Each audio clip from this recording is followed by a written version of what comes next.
Podiaclep, o podcast da Associação dos Cronistas e Locutores Esportivos do Pará. Apresentação, Gesiel Lopes. Alô, meus amigos da Grande Rede, sejam todos mais uma vez muito bem-vindos a mais uma edição do Podiaclep. É o podcast da Associação dos Cronistas e Locutores Esportivos do Estado do Pará.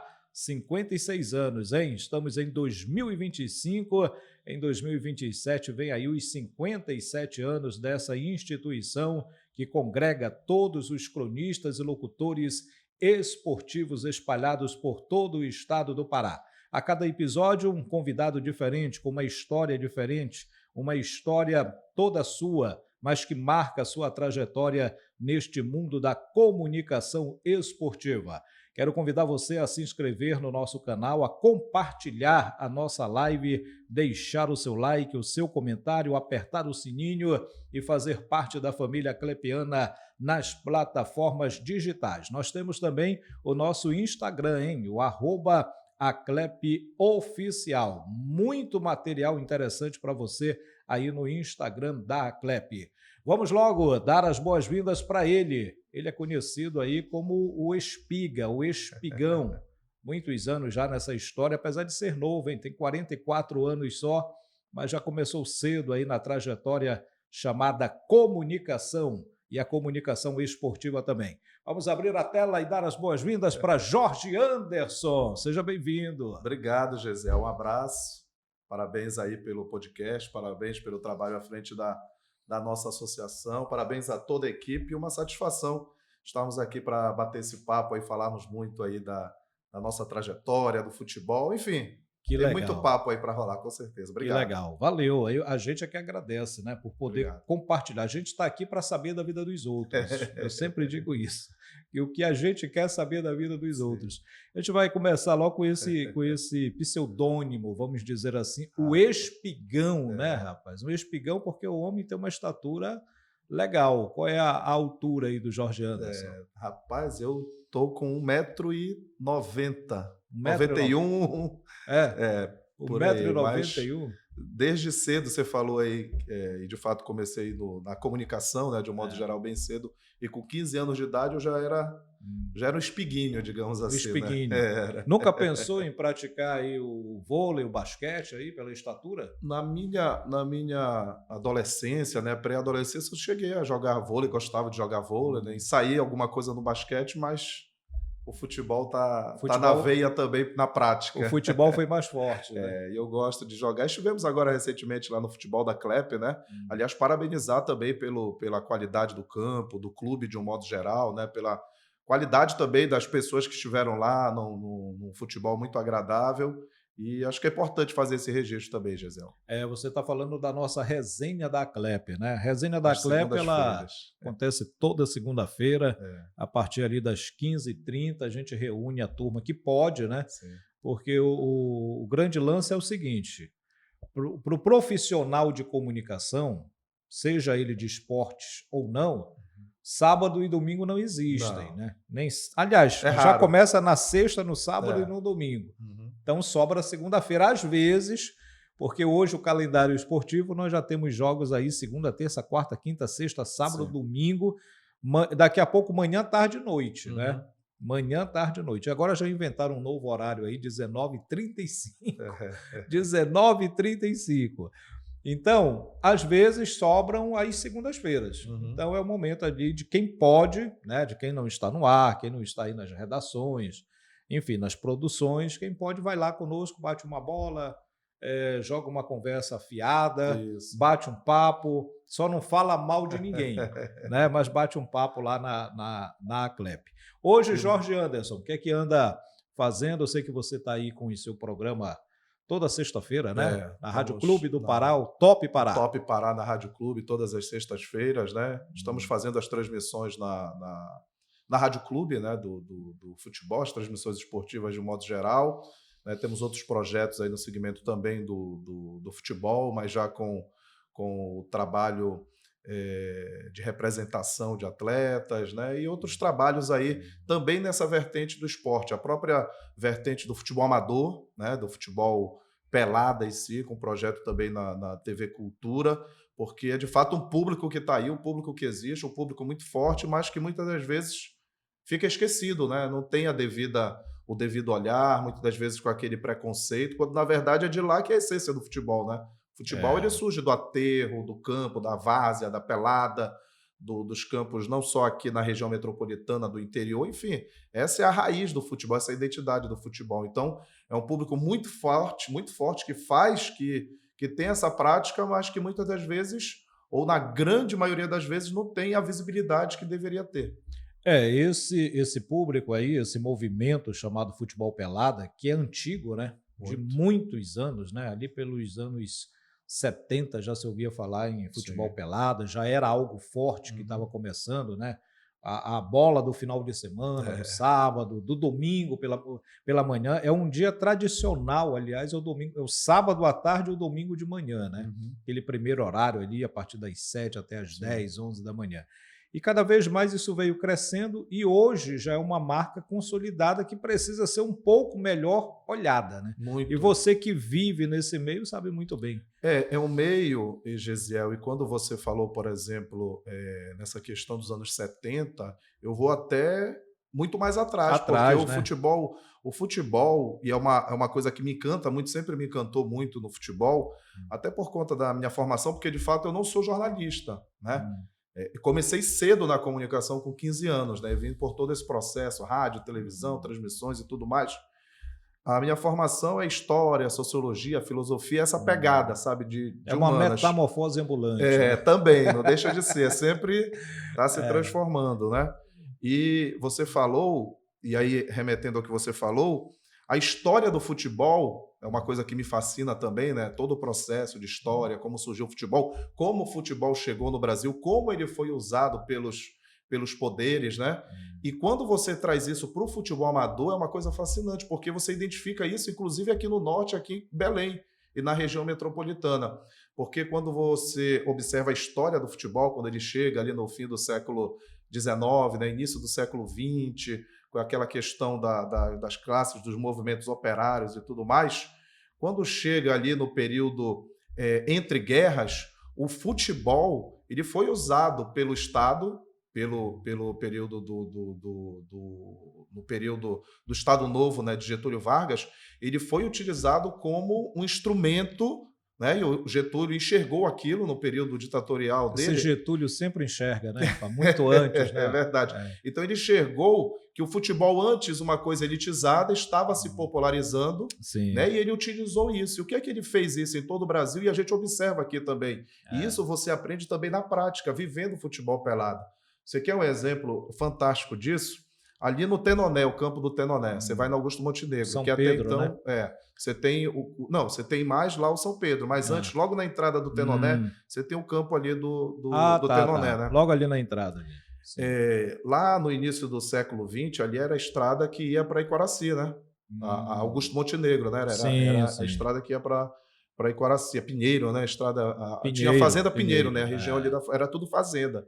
Então, nesse movimento ali dos anos 20, 30, foi uma política do Getúlio Vargas na expansão urbana das grandes cidades, e Belém estava também nesse contexto, de você abrir novos bairros, né? Nesse ambiente rural de fazenda, você abrir novos bairros, e na abertura desses bairros você introduzir um campo de futebol. Olha só. Olha só. Marcar a presença do esporte. É um exemplo disso. O campo do Tenoné surge nessas circunstâncias. E que até hoje está lá, né? E até hoje está lá. Ou seja, quando você pega o futebol pelada hoje, você faz essa leitura histórica, que, como eu falei, é isso também que eu sempre gostei no futebol, sempre gostei de estudar, você entende hoje o contexto do futebol, né? Você tem que entender o processo histórico para entender o hoje. Então, isso aí também é fascinante, é mais uma prova da importância do futebol pelada, para você entender a sua raiz, a sua identidade, inclusive no seu bairro. Tá aí, Jorge Anderson também é cultura. E que cultura, hein? Cultura aí do futebol. Mas até uma deixa aí para a CE, uma deixa aí para o poder público, enfim, seja ele municipal, estadual, uma deixa legal, dar uma observada aí nesse campo aí do Tenoné, né? Olha só, eu já estive lá algumas... fazer um projeto, fazer um marco ali, levando em consideração a história que tem por trás. E eu já estive lá e outras vezes, inclusive fiz questão, a gente faz aquela resenha do futebol, mas eu sempre também procuro, eu sempre fui um cara meio inquieto, né? Eu sempre gostei de pesquisa e tudo mais, e já ouvi relatos de pessoas que não, obviamente, estavam naquele momento, mas que seus pais, por exemplo, vivenciaram isso. Esse período da abertura, todo esse contexto, essa fomentação o uso, digamos assim, entre aspas, do esporte como um mecanismo, né, uma ferramenta usada pelo poder do Estado naquela altura. E é usado até hoje, né? Sempre foi, né? Serve também como uma crítica social, mas serve também nesse contexto de uma ferramenta aí para massificar essa modalidade que é tão forte. E não só no Tenoné, posso dar vários exemplos. Lá em Ananindeua, por exemplo, o campo do Maguari, porque a Ananindeua surge ali, né? Surge ali, o início de Ananindeua é a partir dali. Tanto que você tinha o Curtume, tinha lá atrás, e o campo do Maguari é um campo centenário, tem, se eu não me engano, quase 110 anos, né? Então surge a partir dali, há essa expansão e a Ananindeua cresce a partir também de um campo de futebol, com toda a estruturação ali da vila que se inicia, do processo de urbanização, mas sempre com um campo de futebol. Sempre o esporte, né? Sempre o futebol, né? Por isso que o futebol realmente é paixão nacional, né? Não tem jeito. Às vezes a gente questiona por que não se tem um olhar também para o vôlei, para o basquete e para outras modalidades, mas é pela história mesmo, né? O brasileiro, ele o início de tudo é através do futebol, é da bola rolando realmente. O futebol também, Gesiel, nessa pegada, nessa historização ocidental, essa ideia que ele surge ali na Inglaterra, né, meados do século XIX, né, a partir dessa movimentação da Revolução Industrial, nessa relação do atleta, do jogador com a fábrica, né, com o processo, né, de Revolução Industrial. Você vê, por exemplo, na Inglaterra, ele surge fortemente, principalmente cidades operárias, né? Manchester, Liverpool, que eram cidades, né, portuárias e que você tinha concentração de operários. Quando ele chega no Brasil, por meio do Charles Miller, né, a história oficial que é contada, ele chega num contexto elitista, num contexto que todo mundo sabe, né? Só brancos podiam jogar, só as classes elitizadas, enfim, só pessoas com condição, né, da aristocracia. Depois, com o passar do tempo, e aí tem várias histórias, né, de clubes, inclusive, que foram quebrando essas barreiras, né, colocando jogadores negros, o futebol vai ganhando esse caráter popular, como é hoje, né? Só que hoje a gente está vendo, para você ver como é interessante, um processo inverso. A gente está vendo, de certa forma, uma elitização do futebol, de algo que é extremamente popular, mas que cabe ao debate hoje, a elitização, que a gente pode trazer isso lá do século XIX e trazer para hoje, que é um processo inverso, uma elitização do principalmente futebol, né? Quando se passou a usar a ferramenta do chamado marketing esportivo, né? Sim, sim. O marketing esportivo muito bom, nada contra, mas que veio agregando algumas situações que foi meio que levando para esse lado da elitização, né? Porque você observa, a gente falou lá do Getúlio, aí vem todo o processo histórico, você passa ali pelo período pós-guerra, né? O futebol ele vai ganhando esse contorno, né? Os governos, o Brasil é bicampeão mundial em 70.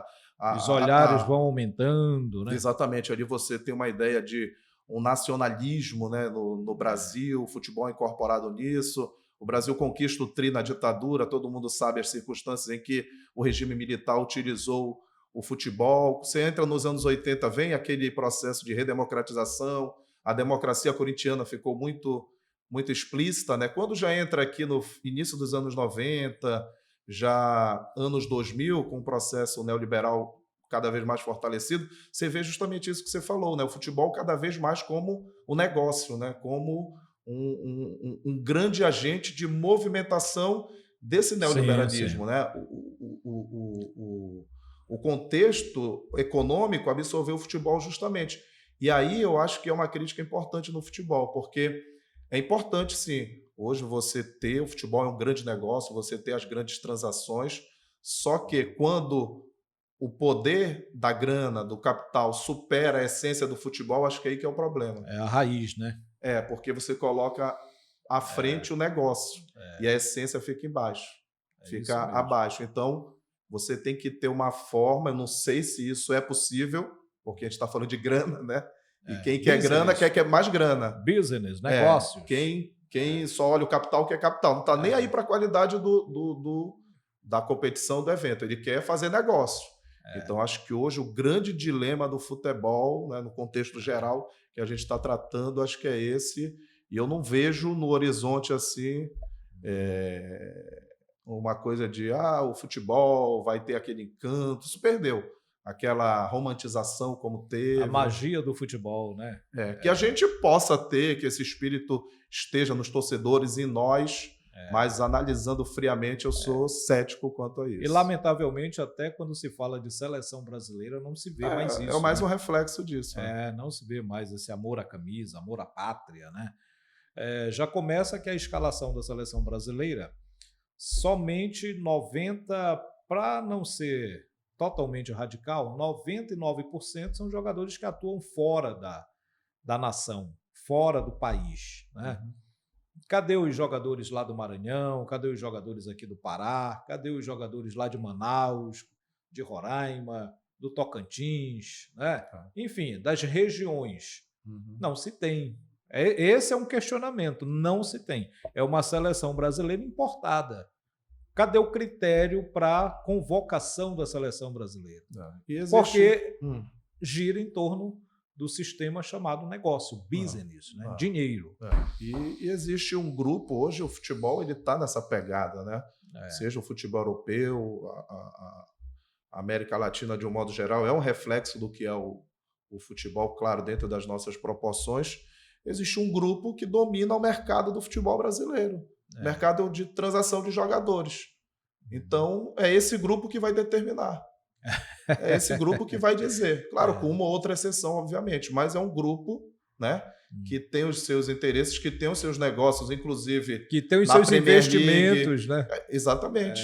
Ou seja, se você adquirir um jogador por 500 mil euros, você vai querer vendê-lo por 4, 5, 10 vezes mais. Então, isso é um fato hoje, né? E aí vem o advento da questão dos empresários no futebol, enfim, todo um processo. Você viu como a gente fez uma rápida contextualização aqui, né? Um rápido processo histórico, e chega no que é o futebol hoje, né? Você viu passar por todos esses momentos, todas as aqui etapas, no Brasil, né? E chega no momento que é o reflexo do que é o mundo hoje, do que é a sociedade, né? Sociedade extremamente capitalista, uma sociedade extremamente que só pensa em resultado, e deixa de lado a essência, deixa de lado aquilo que deveria ser não sei se talvez eu esteja idealizando muito, mas enfim, não, mas eu acho que é mesmo. importante você trazer a reflexão, você trazer o debate. E está escancarada aí a sociedade, né? Onde você, se não conseguir determinado objetivo na tua vida, você é um derrotado na vida, você é um fracassado na vida. Então, o sistema, esse sistema que controla o mundo, ele está muito nisso. Isso atinge o futebol, né? E, infelizmente, acaba sendo uma consequência do que é o mundo, né? Esse olhar cego e muito raso, né? Estamos vivendo aí já a expectativa, né, para a COP30, que está movimentando o estado do Pará, a Amazônia, enfim. E nós estamos já nessa reta final aí, novembro, estamos em outubro, novembro teremos aí a COP30, que vai falar justamente sobre a questão da Amazônia, né? A questão aí do meio ambiente, enfim, de tantos outros assuntos relacionados. Eu acho que estava na hora, a partir desse papo aqui, de nós criarmos a nossa COP30 do futebol, né? Abrirmos um fórum para discussão do futebol. Quem sabe isso aqui não é o início, né? Sim. O início aí de um projeto que pode se transformar e fazer com que se tenha uma visão maior justamente para essa essência do futebol que cada vez mais vai se perdendo. Inclusive, Gesiel, você tocou numa questão importante, o futebol, como ele tem essa capacidade de ressonância, né, de chegar a todos os públicos, a todas as classes, né, porque o futebol é nossa cultura, né, historicamente faz parte da cultura brasileira, né, mesmo quem não gosta de futebol, quem não vive futebol, mas tem muita informação chegando. E é importante aproveitar essa ressonância que o futebol tem para tratar essas pautas, como o meio ambiente, como inúmeras pautas, né, hoje da sociedade. Né? Como a gente vê muitas em muitos jogos, né? E isso já é fato do futebol, e eu acho que tem que seguir nessa... Você trazer pautas contra a discriminação, contra racismo, né? Essas pautas têm que ser trazidas também por meio da prática esportiva. E a gente ainda vê, infelizmente, na prática, fatos como esse acontecendo, né? Injúria, racismo dentro de campo, violência, discriminação, homofobia, enfim, uma série de respeito com a natureza, né? A falta de consciência, né? Porque talvez não seja nem só educação, é falta de consciência. consciência. No mundo hoje, como a gente está vendo, tão degradado, você ainda questionar a luta ambiental tá de fato fora do contexto. Mas o futebol, no meu modo de ver, ele tem que ser essa ferramenta, e você trouxe uma coisa importante. Um debate, né, trazendo essas questões, falando, claro, do futebol, das perspectivas, né, do que é o futebol no contexto atual, e trazendo, linkado com essas pautas. Acho que isso aí é muito importante, vai trazer muitos benefícios para a sociedade. Aproveitar que nós já temos hoje pela CBF, que inclusive saiu aqui do Pará, ideia aqui do Pará, de um paraense chamado Antônio Carlos Nunes de Lima, que brigou, lutou, levou o projeto e conseguiu implantar. Antônio Carlos Nunes de Lima, ex-presidente da Federação Paraense de Futebol e ex-presidente da CBF, né? Sim. Foi presidente da CBF também, o coronel Antônio Carlos Nunes de Lima, que implantou a Copa Verde, com muita luta, com muita determinação, com um projeto fantástico. E quem sabe a Copa Verde já poderia servir de base, né, para essas conversas, para esses fóruns, enfim, para essa movimentação toda. E eu lembrei agora, sabe de quem? De Cláudio Guimarães. A gente conversando aqui sobre Inglaterra, sobre futebol e tal, e ele usa, né? A Inglaterra inventou o futebol. O Brasil ensinou como se joga, né? É verdade. É Essa frase é o ícone do rádio paraense, né, da comunicação do Moreno Bola para Frente. Que já esteve aqui, inclusive, no nosso Pod Aclep, né? O Bragantino Cláudio Guimarães. Se você ainda não assistiu o podcast do Cláudio Guimarães, vá na playlist aí do Pod Aclep, tem lá o Cláudio Guimarães, Guilherme Guerreiro, Edson Matoso, Zaire Filho. São 37, eu acho que hoje é o de número 37.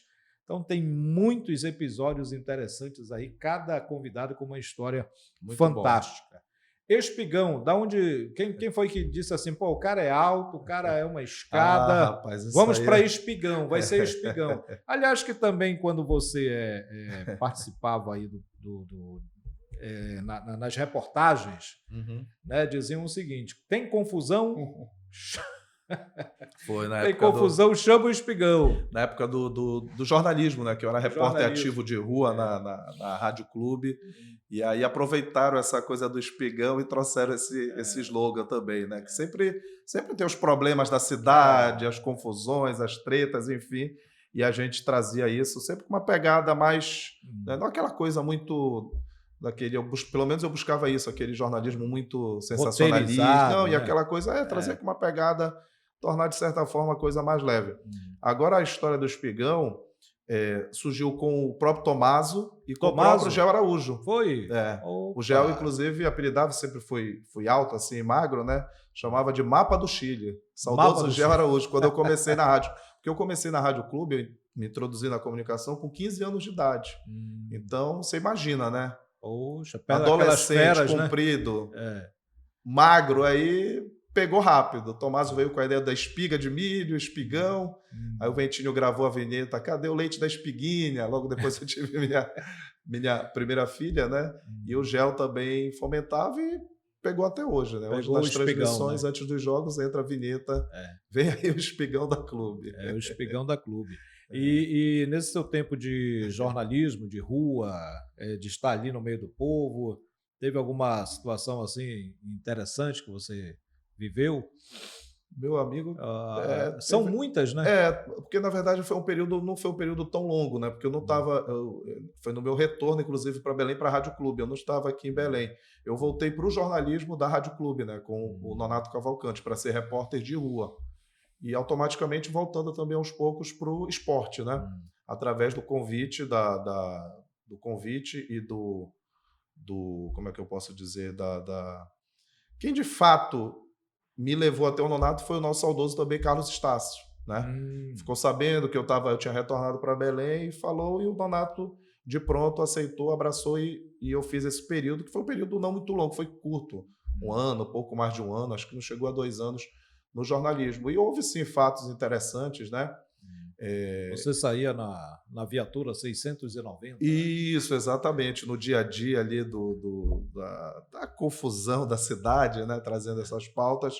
Eu lembro de uma pauta, na época o Helder, hoje governador, ele tinha um programa na emissora, né? Ele estava ali naquele período sem mandato, acho que era também presidente da FAMEP, se eu não me engano, ele apresentava e eu era o repórter de rua do programa dele. E aí houve uma pauta no Ver o Peso em que havia muitos turistas, né? Muitos espanhóis, argentinos, chilenos e tal. E eu fui nessa pegada, né? Para falar ali da cultura, coloquei eles todos no ar ao vivo e fiz com que o Helder falasse em castelhano, Olha né? só. Com eles. Te vira, agora é você e eles. Dei o microfone e o fone e foi bem engraçado, né? Porque ele não esperava isso, né? E foi uma coisa que até hoje, quando a gente tem oportunidade, ele se lembra, né? Tem que aprimorar o castelhano. O castelhano está bem... As saídas que se tem, né? E nesse período já são 20 e quantos anos aí já? Não, pois é, eu comecei no esporte, no esporte, né, na Rádio Clube com 15 anos.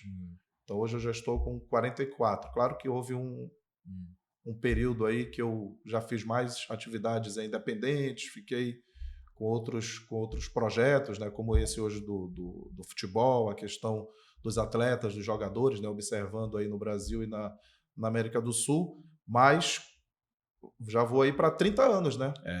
45 anos eu completo os 30 anos nessa área da comunicação, né? Da comunicação de um modo geral, que foi algo que eu sempre tive a iniciativa, porque na minha família não tem ninguém que vive nesse contexto, né? Ou que seja da comunicação. Eu literalmente, com 15 anos, saí batendo na porta, ligando e batendo na porta das emissoras, querendo uma oportunidade. A primeira porta, qual foi? Foi a Rádio Clube, não? Ou antes dela... Não. Eu ouvia, eu sempre gostei de ouvir muito rádio, né? Eu tinha 15 anos de idade, desde 13, que eu tenho lembrança assim, 13, 14, 15, eu gostava de ouvir rádio, né? Aquela coisa da comunicação. Qual era o narrador da época assim que te encantava? Eu sempre ouvia, eu gostava muito do Cláudio, os ícones, né? O Cláudio, o próprio Ivo Amaral. Outros narradores mais antigos eu não tenho a lembrança, como Jaime Bastos, essa turma, eu já sou mais para cá, o Guerreiro, né? Ronaldo Porto, essa geração quando eu comecei, né? Eu já acompanhava essas feras da comunicação. Então eu entrei, você imagina, Gesiel, eu não tinha nenhum tipo de conhecimento, não conhecia ninguém, literalmente. Só a vontade, né? Eu tinha a vontade, só que para essa vontade se tornar realidade, se materializar, eu tinha que ter iniciativa, né? Tinha que ir atrás. Então eu com 15 anos, como eu sempre tive essa coisa, eu sempre tive essa pegada na minha pré-adolescência, nesse período, né? Eu sempre gostei muito de ir atrás, eu sempre gostava muito de ler. Eu lembro que eu ia no Centur fazer pesquisas, eu lembro que quando a gente se mudou, nós fomos morar em Valdecães, ali próximo ao aeroporto. Eu ia no aeroporto, porque no aeroporto você tinha acesso a livros, né? Aqueles livretos, né? Que você tinha nas bancas de revistas do antigo aeroporto. Então eu tinha acesso, eu ia para lá, eu gostava dessa coisa. Então eu sempre tive essa iniciativa, né? Essa coisa de... E não foi diferente para entrar no rádio. Eu comecei a ouvir, ligava para as emissoras, né? Era o famoso magneto, Magneto. Ligava, pedia abraço, acompanhava. Claro, não existia smartphone, nada, né? Tinha que ir muitas vezes para o orelhão, para o telefone. E assim eu fui fazendo uma relação, né? Eu ouvia a Rádio Marajoara, a Liberal, a Rádio Clube. Gostava de ouvir emissoras também. Eu fiz questão de comprar o rádio para ouvir emissoras, e não só futebol. Ouvir... O geral. Todo tipo de informação, de conhecimento. E aí, determinada vez, depois de levar não em algumas emissoras, de nunca ter a possibilidade, eu bati literalmente, liguei para o Grupo RBA, né, para a Rádio Clube, e falei diretamente com o Guerreiro ao telefone. Foi, rapaz? Diretamente. Ele me atendeu, disse que era para eu retornar, né, e E aí esperei, né? Aguardei, eu não lembro exatamente as circunstâncias, quanto tempo era para eu retornar. Eu sei que passou o tempo, pô, eu imaginei, né? O Guerreiro tinha, inclusive, acabado de ir para o Grupo RBA, né? Ele era da Rádio Marajoara, né? Sim, sim. Foi para comandar o esporte na Rádio Clube. E eu fiquei imaginando, pô, o cara deve ter 1 milhão de coisas para fazer, ele não vai lembrar. Só que eu fui insistente. Aí eu já fui lá na RBA. Já foi direto. Já foi direto. E o Guerreiro prontamente me Atendeu. recebeu. Eu todo tímido lá, acanhado. Também pudera, né? Pô, perto 15 de anos. Guilherme Guerreiro, né? Exatamente. Querendo uma experiência não só no rádio, mas uma experiência também de realização, de oportunidade, de estar envolvido no meio, né? De trabalhar de fato, né? Porque é esse período que muitas das vezes a cabeça do jovem, né, tá ali, tá muito inquieto, né? O que é que ele vai fazer, qual o sentido da vida dele para frente, né? E eu sempre gostei, sempre tinha muita vontade de entrar na comunicação e de entrar na faculdade. Eu sempre gostei do universo da universidade, sabe? De pesquisa, de diversidade de ideias, de pensamentos. Tanto que a minha formação é nesse sentido, né? Nas humanas. Eu sempre tive esses 2 objetivos e fui atrás deles, né? Quando eu já estava no rádio, logo depois eu entrei na universidade. E aí eu tinha que me virar também nos 30 para poder conciliar, né? Me organizar, mas eu seguia. Falei, é isso que eu quero, é isso que eu vou continuar. E o Guerreiro prontamente me recebeu e eu queria alguma oportunidade, queria fazer um estágio, queria fazer alguma coisa. E ele me colocou estagiando no Banco de Informações. Olha só. Na época com o Beraldo Francês, o Jerônimo Bezerra, que está lá até hoje na Rádio Clube, e o Joel Teixeira, na época. Poxa, eu era o famoso legal. Rádio Escuta. Eu peguei Você essa fase. escutava e repassava para o plantonista. Exatamente. Né? Ouvia. Para quem está acompanhando, isso a gente está falando dos fim dos anos 90, meados ali, 96, 97, 98. Você não tinha smartphone, o celular ainda era muito incipiente, era o tijolão, não era? Ainda assim não era smartphone, então você tinha que literalmente ter aquele rádio Transglobo, que você sabe bem, né? Aquele rádio de várias faixas. Tinha que... Olha o que eu cheguei a fazer para você ter uma ideia, Gisele. Ali o prédio do Grupo RBA são 5 andares, né? O estúdio da Rádio Clube é no 3º. O 4º e o 5º não tinha nada, estava só no concreto, não tinha nada. Então, eu tinha que ir para o 4º ou para o 5º andar, ouvir as rádios, porque tem menos interferência, né? Você ia para uma área... Né? A captação. Você ouvia de lá, por exemplo, eu estava ouvindo, sei lá, Corinthians e Palmeiras, Vasco e Flamengo, gol do Edmundo, gol do Viola, que eram os caras da época. Não, de lá do 5º andar, eu gritava aqui embaixo, gol do Corinthians, Viola. E aí o Beraldo Francês ia informar. Ou seja, o cidadão, o torcedor, a torcedora que está ouvindo não tem noção do processo como era, mas muitas das vezes eram essas as circunstâncias. Era um processo bem raiz mesmo, né? Bem raiz. Então, eu posso dizer que eu sou um privilegiado porque eu vi usufruindo de fato mesmo, né? Porque isso é uma experiência fantástica, né? Isso é enriquecedor, né? Todo esse processo dessas gerações, né? Eu vivi isso e ainda vivo isso. Então, nesse sentido, também tem muitas histórias nessa época do rádio escuta, né?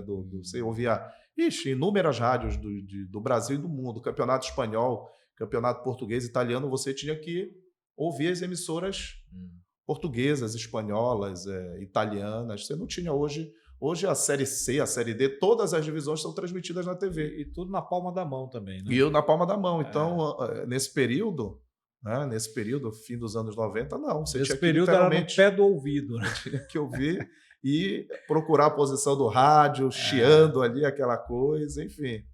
Isso foi uma experiência também que marcou nesse período E tudo isso eu fui observando e fui aprendendo, né? A me posicionar diante do microfone, a começar a falar e depois... Aí comecei a fazer já externas, o Guerreiro foi me dando oportunidade até começar a viajar pelo Brasil, a fazer narrações como hoje eu sou narrador. Então foi todo um processo. Eu passei por esse processo, eu falo com muito orgulho. Tem que subir a escada, né, amigo? Os degraus, né? Tem que ter os degraus da escada. Você tem uma ligação assim que eu acompanho muito forte ali por Tucuruí também, né? Tucuruí, sim. Há muitos anos, né? O próprio Independente, o Galo Elétrico, quando foi para Tucuruí, porque antes era Marambaia, né? da Marambaia, né? É. Então ele estava aqui, estava arrendado de fato lá para Tucuruí. E aí eu fiz, e falo também com muito orgulho, que fiz parte desse processo da ida, né, da compra de fato do Independente por parte dos dirigentes, né, dos agentes que estavam ali, sejam eles públicos, privados, lá para Tucuruí, né? À época, o presidente que deu início a esse processo foi o Delei, né? Delei Santos, Delei ouvindo Santos. muito o nosso saudoso Nonato Santos. Olha só, rapaz. Quer dizer que o Nonato Santos tem uma participação nisso Tem, também, muito né? importante. Eu fiz parte, tanto que eu tenho título no Independente, né? Fui agraciado também como cidadão tucuruiense, né? E fiz parte de todo esse processo ali em Tucuruí, ali na 7 de setembro. Tem um local lá que tem um jambeiro e é um marco porque a história do Independente, para todos nós, começou ali, porque ali começavam as conversas, as tratativas, era um espaço ali de encontro da turma, né? Então a gente diz que embaixo do jambeiro, ali na 7 de setembro, ali começou a história do Independente, a ida para Tucuruí, do qual também tenho muito orgulho, e é uma cidade também que está no coração. E muita gente pensa, inclusive, que eu sou de Tucuruí. Tucuruí, Mas você é daqui de Belém mesmo, né? Sou de Belém, nasci no Qual é o bairro do Telégrafo. Telégrafo. Nasci no bairro do Telégrafo. Meus pais, a família do meu pai é do Acará e da minha mãe do Marajó, de Cachoeira do Arari. Então Olha tenho só. sangue marajoara, paraense de fato, de fato, né? exatamente. Raiz Exato, mesmo, exatamente. original, né? Exato. E a família hoje que acompanha o Jorge Anderson sempre incentivou a trilhar esse caminho? Sim, sempre me incentivou totalmente a seguir.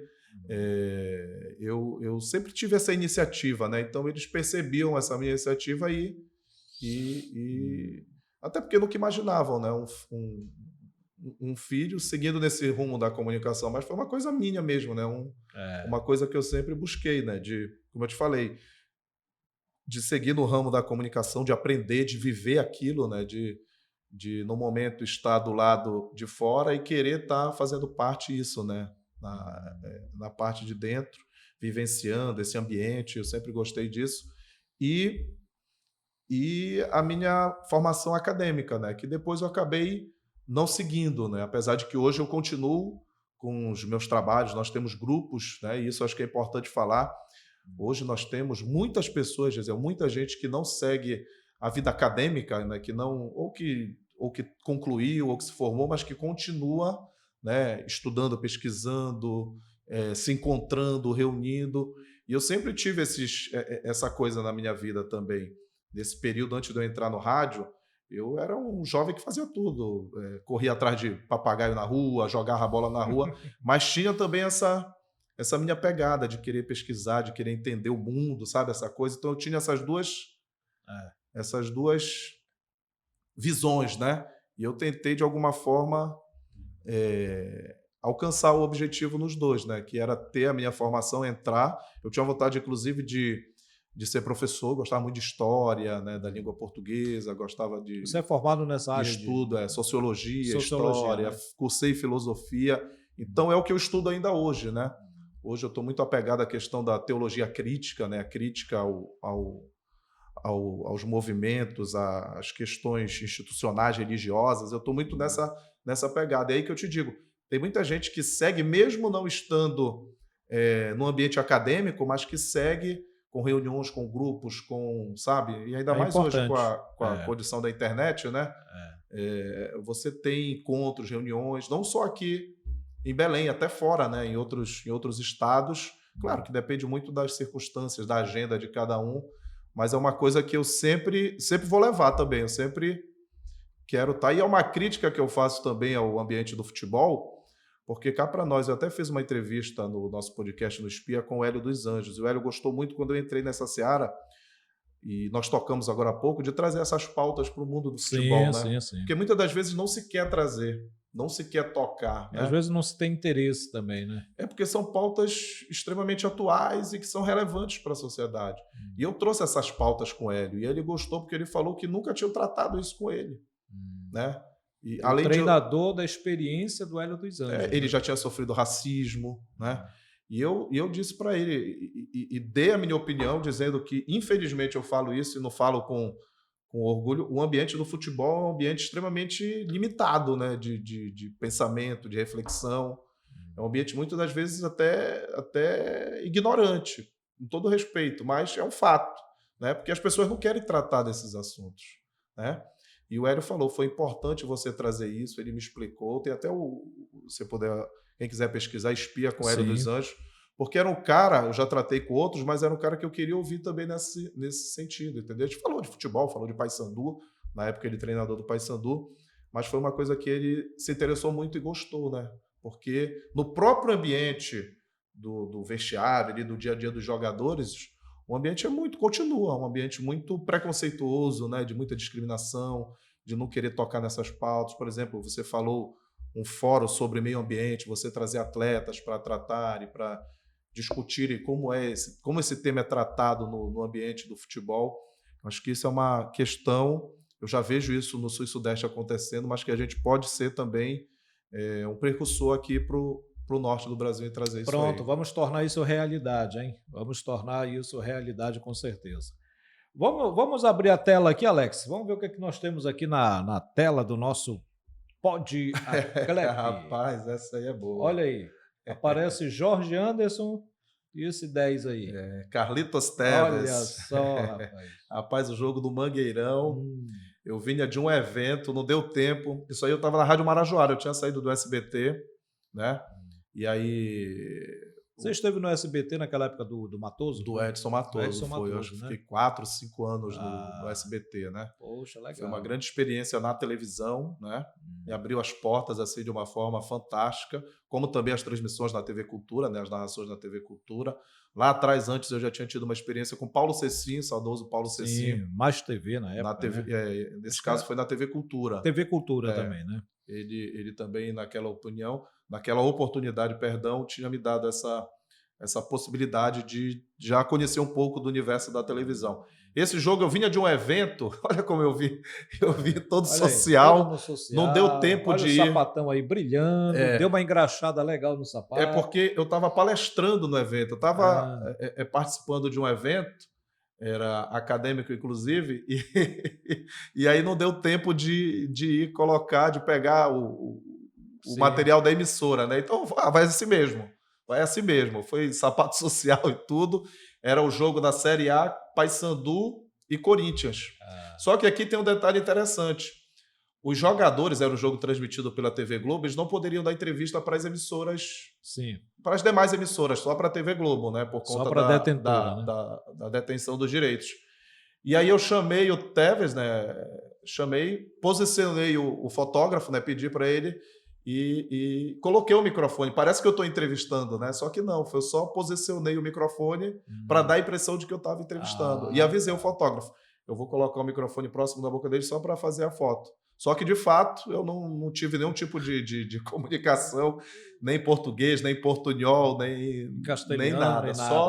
Só aproveitei o momento, né? Ali foi o estalar da percepção que eu quero fazer uma foto e registrar com corintiano como eu sou, né? Tinha que fazer o registro com o Carlito Teves, né? Carlito Teves, poxa, legal. E tive a oportunidade, ano passado, de estar na Argentina, fui assistir um clássico lá ele estava como treinador do Racing, né? Era Racing Independiente. Já nesse trabalho agora do futebol, né? Observando os jogadores.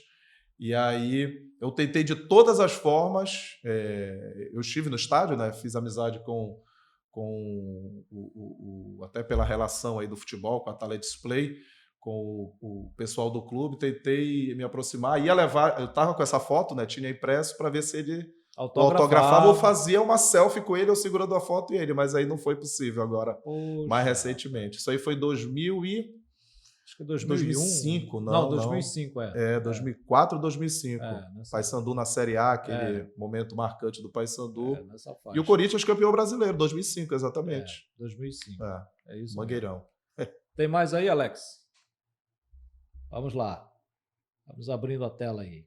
Que imagem é essa aí, rapaz? Essa aí com o nosso saudoso amigão Jorge Mendes, diretor de jornalismo da Rádio Clube, com o nosso programa Top Pará, né? Top Pará, né? Que foi uma sacada que hoje é o programa em que a gente realiza A gente dá preferência para que não façamos no estúdio, é uma marca do Top Pará, a gente não fica dentro do estúdio. Vocês realmente fazer externo. Faz o giro, como eu falo. É o giro, girando. Né? Girando. Pelos 144 municípios do estado do Pará. Já fizemos, aliás, em 20 estados do Brasil e até fora do Brasil já o programa. Então é uma marca que eu conduzo até hoje, abracei a causa com Jorge Mendes e é o programa de extremo sucesso na Rádio Clube toda sexta-feira. Quantos municípios já foi apresentado o Top Pará? 120, a gente estava até tentando fazer essa conta, acho que 128 ou 129, quase mesmo? 130, quase ou todos seja, os municípios do estado do Pará. Quase fechando a totalidade aqui, o fora estado. Os distritos, fora comunidades, fora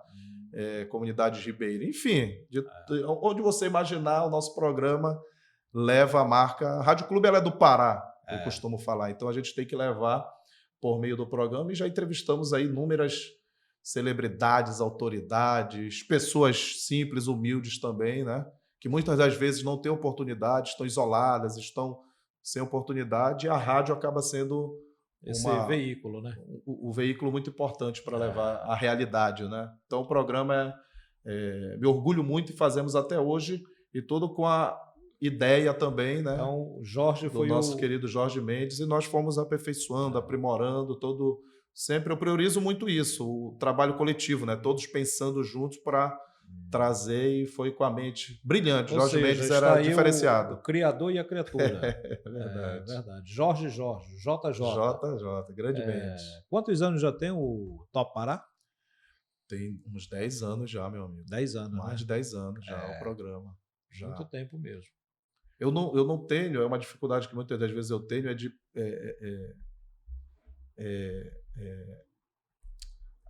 sequenciar as datas.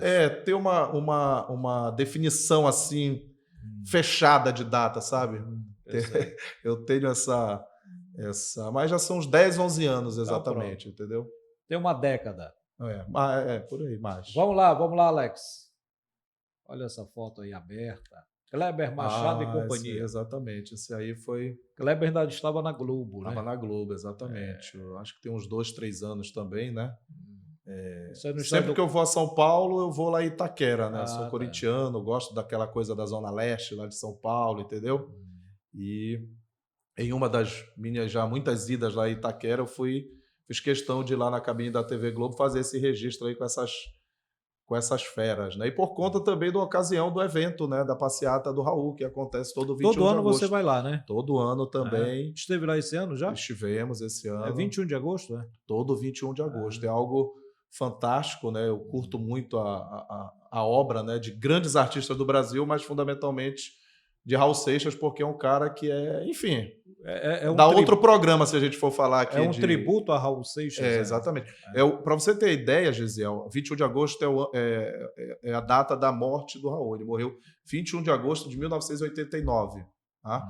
Então, de lá para cá, existe uma passeata, uma coisa espontânea, não é nada. Hoje é lei, mas já tem uns 3, 4 anos, é lei municipal na cidade de São Paulo, mas sempre foi algo espontâneo e continua sendo, né? Virou lei por conta da dimensão que e por conta dos investimentos culturais e tal. Desde 1989 existe essa passeata que sai em frente ao Teatro Municipal de São Paulo, né? Ali próximo ao Viaduto do Chá, e a caminhada vai até a Praça da Sé.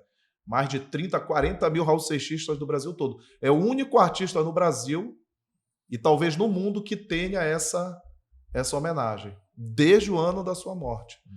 Não tem nem o outro artista, nem o outro cantor, músico no Brasil, no cenário da música, principalmente da música...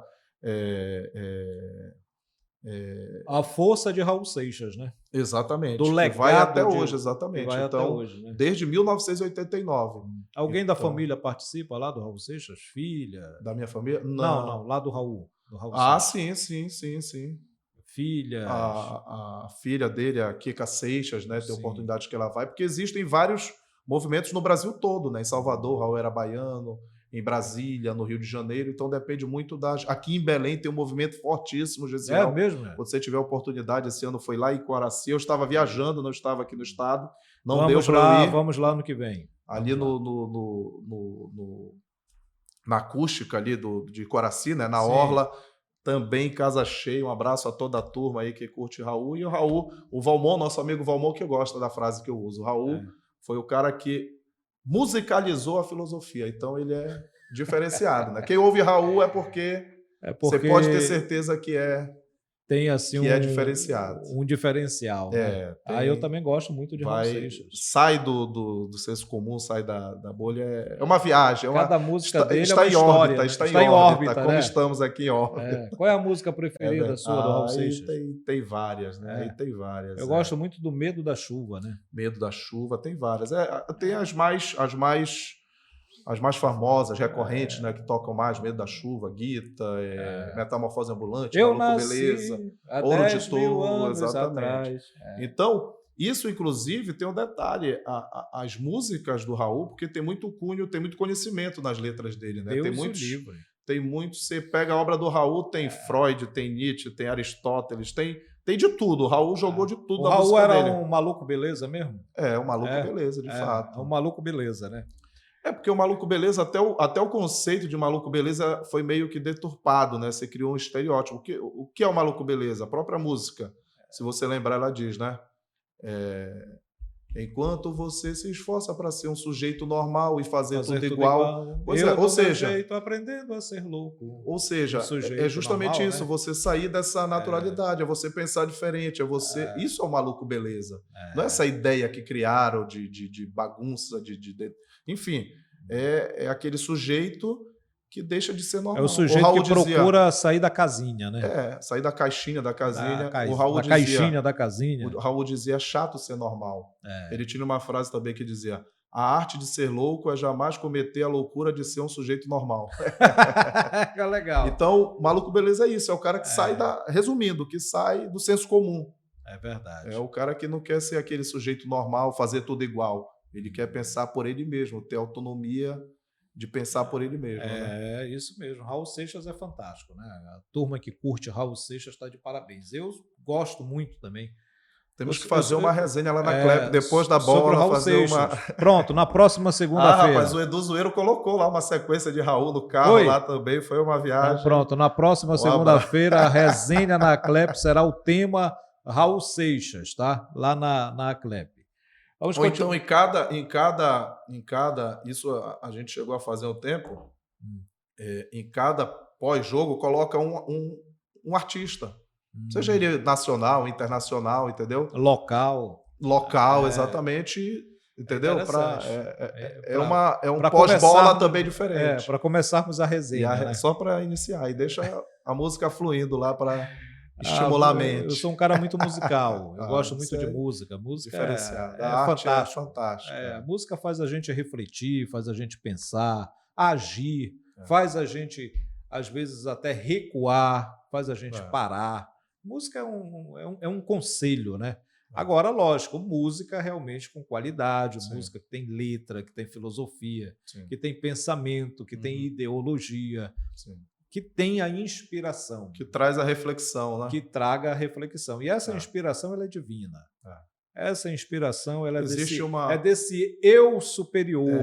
Né? Tá além. Que a gente precisa conhecer também, esse eu superior que está em todos nós. Né? Mas a gente já está filosofando também. Já diria o filósofo, né? A vida sem a música seria um grande erro, né? Deus o livre. Fantasticamente errado. Vamos lá, Alex. Tem mais alguma participação? Vamos aí com a tela do Pod Aclep. Hoje recebendo ele, Jorge Anderson. O Espigão. Olá, amigo Gesiel Lopes. Um grande abraço para você e todos os amigos ligados aí no podcast da Aclep. Mandando um grande abraço, nosso amigo Jorge Anderson, contando um pouco, né, da sua história, da sua trajetória dentro do rádio esportivo, da TV, agora com o advento da internet, chegando muito forte, enfim. Nosso trabalho, né, começou lá atrás com o nosso saudoso Jorge Mendes, com o Top Pará, né, lançado pela Rádio Clube, um projeto maravilhoso, andando pelos 144 municípios do estado do Pará, onde nós tivemos a oportunidade de viver várias histórias, vivenciar, né, muitas histórias dentro do estado do Pará, sair também para outros estados do Brasil, sair também fora do Brasil, a acompanhar aí o jornalismo deste amigo Jorge Anderson, locutor esportivo, narrador, repórter, filósofo, Raul Seixista, muito importante. E nós temos essa amizade, esse trabalho aí em conjunto, já há quase 2 décadas, né? Então é importante nós congregarmos este momento maravilhoso e falar do nosso trabalho que a gente faz através do Top Pará, da Rádio Clube do Pará, né, da TV Cultura do Pará, através do futebol pelada, do esporte amador, que é muito importante, e o jornalismo em geral, no qual nós temos aí esta afinidade muito grande, e trabalhamos sempre levando a informação, sempre levando o entretenimento, que é importante. E é um prazer poder trabalhar ao lado deste grande amigo, meu primo Jorge Anderson, né? E, enfim, trabalho excelente. Uma pergunta que eu quero deixar para ele aqui. Qual seria a sua emoção, ou seja, qual seria a partida de futebol que você gostaria de narrar para o povo paraense, brasileiro e mundial? Um grande abraço. Valeu. Abraço do amigo Fábio Miranda.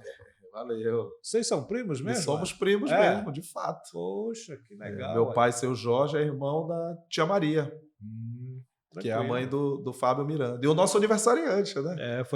Aniversariou na segunda-feira. Na semana passada, agora, estávamos juntos aí. Valeu, Fábio, obrigado. Um abraço também aí.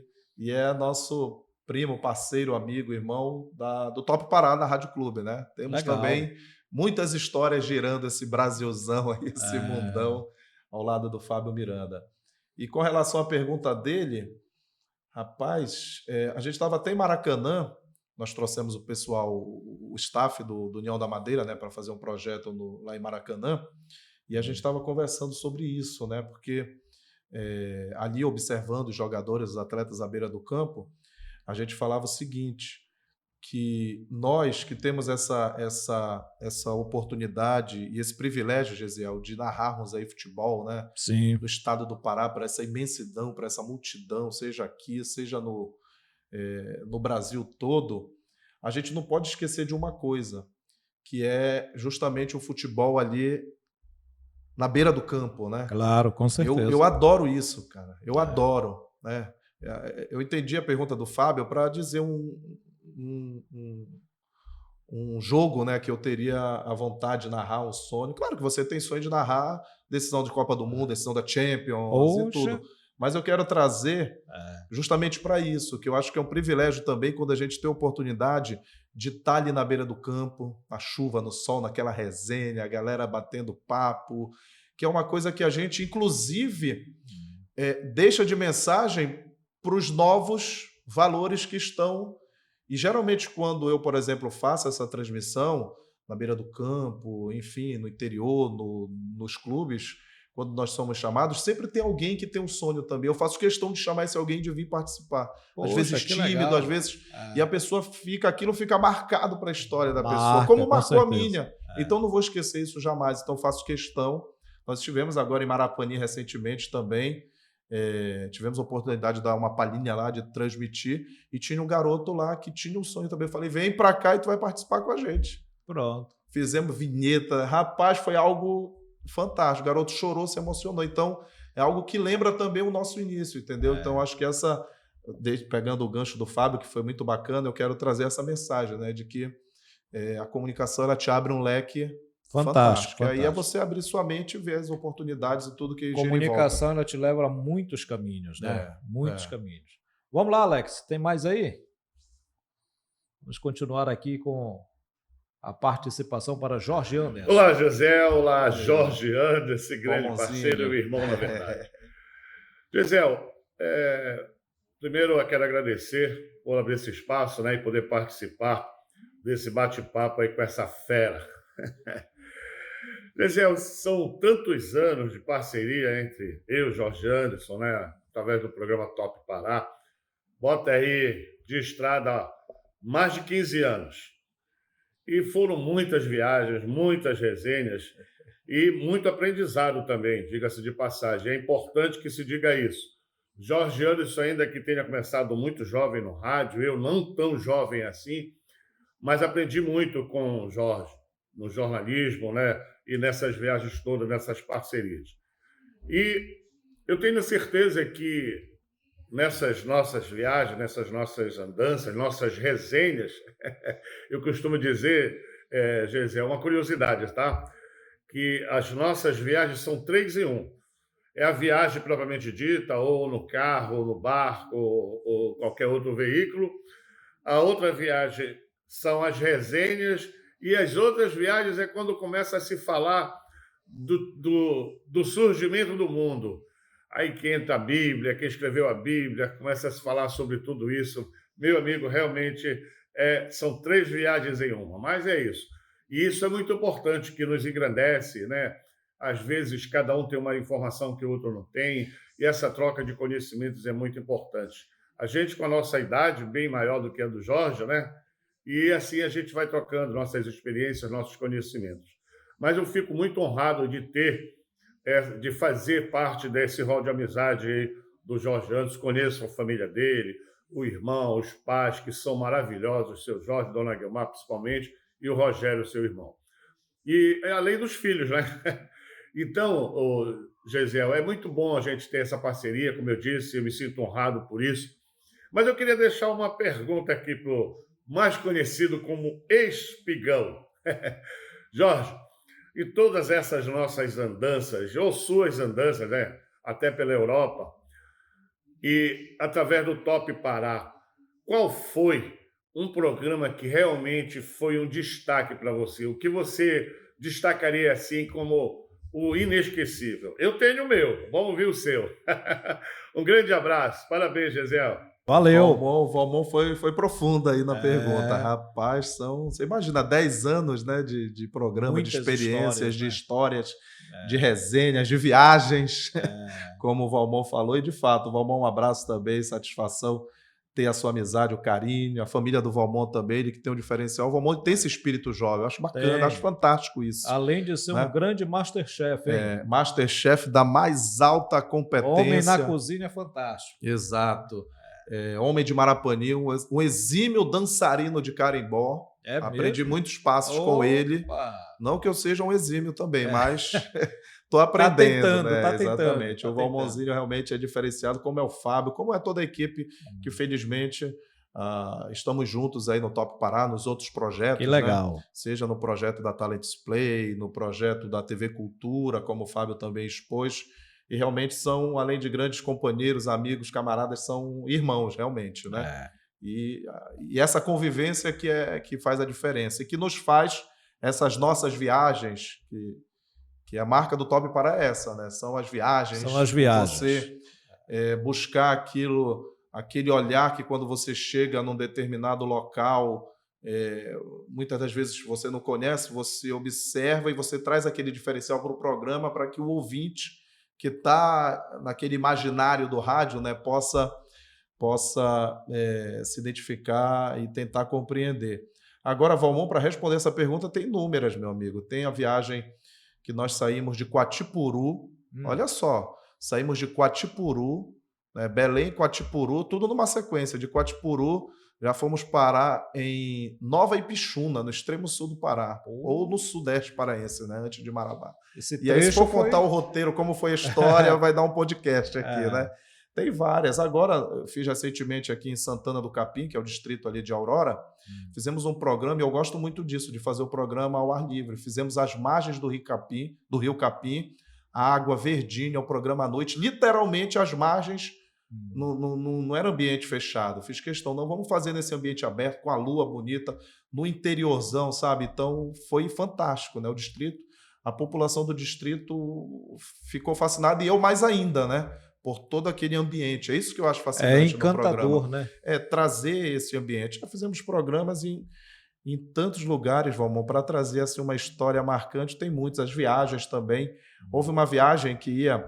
O Valmon falou das viagens, né? Que tem a viagem propriamente dita, como ele falou, né? As resenhas e as viagens trazendo o contexto do mundo, do universo, exatamente. E houve uma viagem dessas que foi um amigo, um ex-amigo, né, Valmon? Ufólogo, aí você imagina, meu amigo. Nossa. Aí o negócio foi para outro nível. Saiu de órbita, saiu Foi da Via Láctea, interplanetário. foi para Andrômeda, foi para outro nível. Então, tem muitas histórias, meu amigo, né? Já fizemos o programa também.